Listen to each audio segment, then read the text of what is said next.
मुंबई में रहने वाली धनिका को पहाड़ों पर घूमना बहुत पसंद था।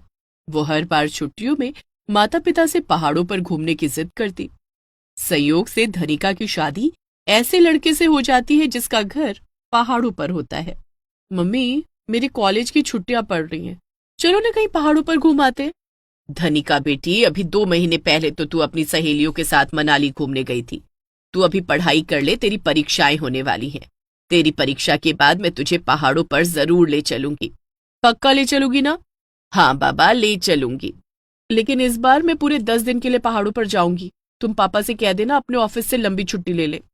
ठीक है, लेकिन अभी तू अपनी पढ़ाई पर ध्यान दे। ठीक है माँ।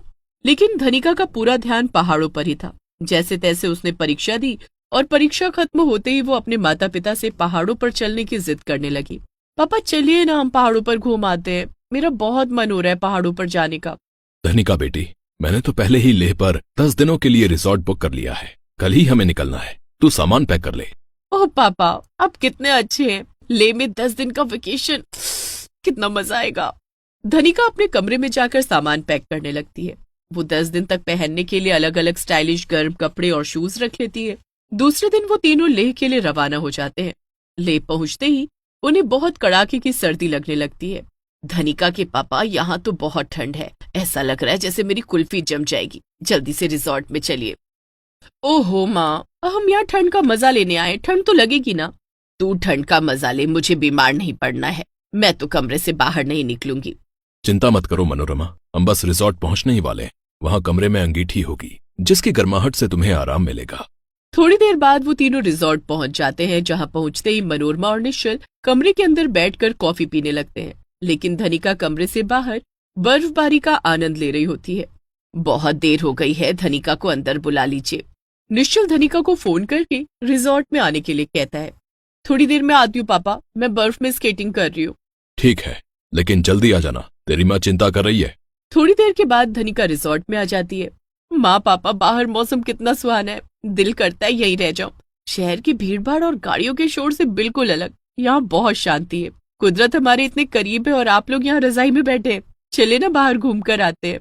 नहीं धनिका, आज बहुत देर हो गई है, रात होने वाली है। हम कल सुबह घूमने चलेंगे। ठीक है पापा। दूसरे दिन वो तीनों घूमने निकलते हैं और वहां के सर्द मौसम का आनंद लेते हैं। 10 दिनों तक धनिका ने पहाड़ों पर खूब मजे किए। 10 दिन बाद वो तीनों वापस लौटकर मुंबई आ गए। धनिका के कॉलेज की पढ़ाई खत्म हो गई थी। मनोरमा और निश्चल उसकी शादी के लिए लड़का देख रहे थे। संयोग से मनोरमा की बहन किशु ने एक लड़के के बारे में बताया जो दार्जिलिंग का रहने वाला था और वहीं जॉब भी करता था। मनोरमा निश्चल को लड़के की तस्वीर दिखाती है। धनिका के पापा, ये राजीव है, सरकारी नौकरी है, दार्जिलिंग में रहता है। मुझे धनिका के लिए ये लड़का पसंद है। आपकी क्या राय है? मेरा ख्याल है कि हमें अपनी राय बनाने से पहले धनिका से पूछ लेना चाहिए। मनोरमा और निश्चल धनिका को सारी बात बताते हैं। ये सुनकर कि लड़का पहाड़ों पर रहता है, धनिका शादी के लिए तुरंत हाँ कर देती है। पहाड़ों में ससुराल, कितना मजा आएगा। माँ, चारों तरफ हरियाली होगी, बर्फबारी होगी, सड़क पर बर्फ की चादरें बिछी होंगी। हाय, पेड़ों की पत्तियां बर्फ से ढकी होंगी। कितना सुहाना मौसम होगा। माँ पापा, मैं इस शादी के लिए तैयार हूँ। धनिका के हाँ कहते ही मनोरमा और निश्चल रिश्ते की बात करने दूसरे दिन दार्जिलिंग जाते हैं। लड़के वाले भी इस रिश्ते के लिए हाँ कर देते हैं। कुछ ही दिनों में धनिका की शादी राजीव के साथ हो जाती है। शादी के बाद धनिका ससुराल आती है। कुछ दिनों तक तो उसे बहुत आनंद आता है, लेकिन जैसे ही सर्दियों का मौसम आता है, ठंड के मारे धनिका की हालत खराब होने लगती है। माँ जी, पानी बहुत ठंडा है, इतने ठंडे पानी से मैंने कभी बर्तन नहीं धोए। क्यों ना हम एक काम वाली रख लें, कम से कम बर्तन धोने और पोछा लगाने से तो आराम मिलेगा। धनिका बहू, पहाड़ों पर काम वाली नहीं मिलती, यहाँ सबको अपने घर का काम खुद ही करना पड़ता है। तू बर्तन धोने के लिए पानी गर्म कर ले। ठीक है माँ जी। पानी बर्फ की तरह ठंडा था, जिसे गर्म करने में काफी वक्त लग जाता था, लेकिन इसके अलावा और कोई चारा भी नहीं था। धनिका पानी गर्म करके घर के काम कर रही थी, तभी उसकी सास रजनी ने कहा, धनिका बहू, घर के काम हो गए हो तो जल्दी से हमें काढ़ा बना कर दे दे। कैसा काढ़ा माँ जी? मैं चाय बना देती हूँ। चाय बाद में बना देना, पहले तू काढ़ा बना दे। यहाँ ठंड से बचने के लिए हम लोग स्पेशल काढ़ा बनाते हैं, जो पहाड़ों पर ही बनाई जाती है। ये काढ़ा हमें सर्दियों से बचाता है। रजनी धनिका को काढ़ा बनाना बताती है, जिसके बाद धनिका सास ससुर के लिए काढ़ा बनाती है और उन्हें पीने के लिए देती है। इसके बाद वो घर के दूसरे काम में लग जाती है। काम खत्म होने के बाद कितनी ठंड हो रही है, नहाने की हिम्मत नहीं हो रही। ऐसा करती हूँ आज रहने देती हूँ, कल नहा लूंगी। बहुत थक गई हूँ, थोड़ा आराम कर लेती हूँ। धनिका आराम करने जा ही रही थी कि उसकी सास ने आवाज दी, बहू हमारी चाय नहीं आई। जी माँ जी अभी लाई। धनिका सास ससुर को चाय बना कर देती है। बहू मैंने कहा था ना कि ठंड से बचने के लिए हमें हर 1 घंटे पर कुछ न कुछ गर्म पीना पड़ता है। तू भी 1 कप चाय पी ले और 1 घंटे बाद हमारे लिए कॉफी बना देना। ठीक है माँ जी। धनिका 1 घंटे बाद सास ससुर को कॉफी बना कर देती है। धनिका बहू, शाम को हमारे लिए गरम गरम सूप बना देना। हरी सब्जियों का सूप पीने से खून की कमी नहीं होती और शरीर में गर्माहट बनी रहती है। ठीक है पिताजी। थोड़ी देर में खाने का वक्त हो जाता है और धनिका सबको खाना खिलाती है। खाने के बाद थकी हारी धनिका बिस्तर पर जाकर लेट जाती है और उसकी आंख लग जाती है। 1 घंटे बाद ही रजनी उसे जगा देती है। धनिका बहू तू यहाँ कमरे में सो रही है, हम तो गर्मा गर्म सूप की राह देख रहे थे। सॉरी माँ जी, मुझे नींद आ गई थी, मैं अभी सूप बना देती हूँ। धनिका किचन में जाकर सूप बनाने लगती है।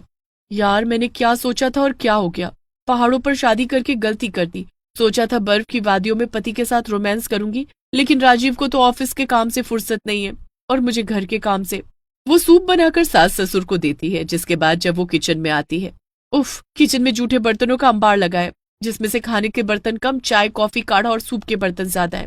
वो पानी गर्म करके बर्तनों को धोने लगती है। इसी तरह दिन बीत रहे थे। ठंड बढ़ती जा रही थी। कई दिनों से सूरज भी नहीं निकला था, मानो दिन होता ही नहीं हो। ठंड के कारण धनिका के हाथ पैर नीले पड़ गए थे। एक रात जब धनिका और राजीव सोने के लिए कमरे में गए तो रजनी कमरे में आती है। धनिका बहू ये ले रजाइयां, इन्हें ओढ़कर सोना। लेकिन माँ जी हमारे पास तो पहले से एक रजाई है, आप 2 रजाई और क्यों ले आई? धनिका ये जनवरी का महीना है, जैसे जैसे रात गहरी होगी ठंड बढ़ती जाएगी। ठंड से बचने के लिए हमें 3-3 रजाइयां ओढ़नी पड़ती हैं। 3-3 रजाइयों के बोझ तले दबकर मेरी जान न निकल जाए। अगर 3-3 रजाइयां नहीं ओढ़ी तो ठंड से तुम्हारी जान निकल जाएगी। धनिका को 3-3 रजाइयां ओढ़कर सोना पड़ता है। आधी रात होते ही ठंड बहुत बढ़ जाती है। माँ जी ने ठीक कहा था, 3-3 रजाइयां नहीं ओढ़ी तो ठंड से मर जाऊंगी। इधर धनिका के माता पिता को उसकी याद आ रही थी। मनोरमा, बहुत दिनों से धनिका से बात नहीं हुई, जरा उससे फोन करके उसका हालचाल तो पूछो। मजे में होगी, पहाड़ों में ससुराल मिला है, बर्फ में खेल रही होगी। मनोरमा धनिका को फोन करती है। धनिका बेटी कैसी है तू? पहाड़ों पर मजा तो आ रहा है ना? कहाँ माँ, 10 दिन के लिए रिजॉर्ट में रहकर पहाड़ों पर घूमना और पहाड़ों में ससुराल होने में बहुत फर्क है। यहाँ बहुत ज्यादा ठंड है, जिससे बचने के लिए मुझे हर 1 घंटे पर चाय कॉफी काढ़ा और सूप बनाना पड़ता है। ढेर सारे बर्तन धोने पड़ते हैं। रात को 3-3 रजाई ओढ़कर सोना पड़ता है। नहाने से पहले कई बार सोचती हूँ, हिम्मत ही नहीं होती। माँ पहाड़ों पर घूमना तक तो ठीक था, पर पहाड़ों पर ससुराल नहीं होनी चाहिए। धनिका बेटी तू चिंता मत कर, मैं तेरी सास से बात करके कुछ दिनों के लिए तुझे मुंबई बुला लूंगी। कुछ दिनों से क्या होगा माँ, अब तो मुझे सारी जिंदगी यही रहना है। काश राजीव का तबादला हो जाता। अब हम कर भी क्या सकते हैं बेटी, अब तो तेरा ससुराल पहाड़ों पर है तो तुझे रहना ही होगा। लेकिन उस दिन जैसे भगवान ने धनिका की सुन ली। शाम को जब राजीव ऑफिस से घर लौटा तो उसने ऐसी बात बताई जिसे सुनकर धनिका की जान में जान आई। माँ, पिताजी, मेरा तबादला हो गया है। 15 दिन के अंदर मुझे दिल्ली जाना होगा। अगले हफ्ते मैं और धनिका दिल्ली चले जाएंगे। ये तो अच्छी बात है बेटा, वरना यहाँ ठंड के कारण बहू की हालत बिगड़ जाती। तुम दोनों अपना ध्यान रखना। जी पिताजी। ये खबर सुनकर धनिका की खुशी का ठिकाना नहीं रहा। उसने फोन करके अपने माता पिता को ये खुशखबरी दी। दूसरे दिन से वो दिल्ली जाने की तैयारी करने लगी। सारे सामान पैक करके तैयार कर लिए। अगले हफ्ते राजीव और धनिका दिल्ली आ गए और रहने के लिए किराए का घर ढूंढ लिया।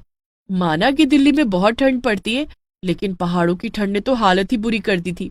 धनिका ने अब काम करने के लिए कामवाली रख ली। उसे हर 1 घंटे पर चाय कॉफी और काढ़ा बनाने से भी फुर्सत मिल गई थी।